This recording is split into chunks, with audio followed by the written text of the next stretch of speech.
સૌપ્રથમ તમને જય શ્રી રામ। આજના આ વિડીયોમાં હું તમને જણાવવાનો છું એન્ડ્રોઇડ મોબાઈલમાં રિંગટોન કેવી રીતના સેટ કરવી।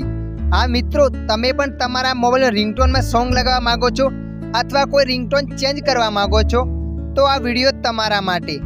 તો ચાલો આપણે વિડીયો પર આગળ વધીએ। સૌપ્રથમ તમારા મોબાઈલમાં સેટિંગ એપ્લિકેશનને ઓપન કરી લેવાની છે। સેટિંગ એપ્લિકેશનને ઓપન કર્યા પછી તમે જોઈ શકો છો આગળ આવું પેજ બતાવશે। તો તમે થોડા નીચે જવાનું છે, નીચે સ્કોર કરીને જશો ત્યારે લખાઈને સાઉન્ડ અથવા રિંગટોન પણ લખાઈને આવી શકે છે। તો તમારે સાઉન્ડ પર ક્લિક કરી દેવાનું છે। સાઉન્ડ પર ક્લિક કર્યા જોઈ શકો છો આવું પેજ બતાવશે। તો તમારે થોડા નીચે જવાનું છે। અહીંયા નીચે જશો ત્યારે લખાઈને SIM 1 SIM 2। તમારા મોબાઈલમાં 2 સિમ હશે તો આવું ઓપ્શન બતાવશે અને 1 સિમ હશે તો ફક્ત SIM 1 બતાવશે। તો હું અહીંયા SIM 1 પર ક્લિક કરી લઉં છું।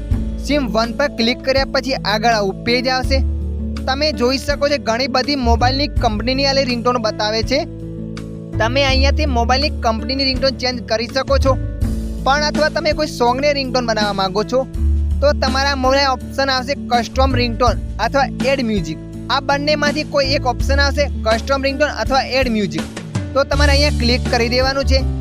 એના પર ક્લિક કર્યા પછી તમારા મોબાઈલ જેટલા બી MP3 સોંગ હશે એ બધા MP3 સોંગ અહીંયા બતાવશે। તો તમે જે બી MP3 સોંગને રિંગટોન બનાવવા માંગો છો એના પર ક્લિક કરી દેવાનું છે અને તમારા મોબાઈલે કટનું કોઈ ઓપ્શન આવે છે તો કટ મારીને સેટ કરી દેવાની છે।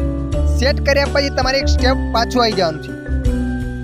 પાછું આવ્યા પછી તમારા મોબાઈલમાં ઈ રિંગટોન સેટ થઈ જશે। આવી જ રીતે તમે પણ તમારા એન્ડ્રોઇડ મોબાઈલમાં રિંગટોન સેટ કરી શકો છો। આ વિડીયો તમને મદદરૂપ લાગ્યો હોય તો વિડીયોને લાઈક કરજો અને આવા વિડીયો જોવા માટે અમારી ચેનલને સબસ્ક્રાઈબ કરી લેજો।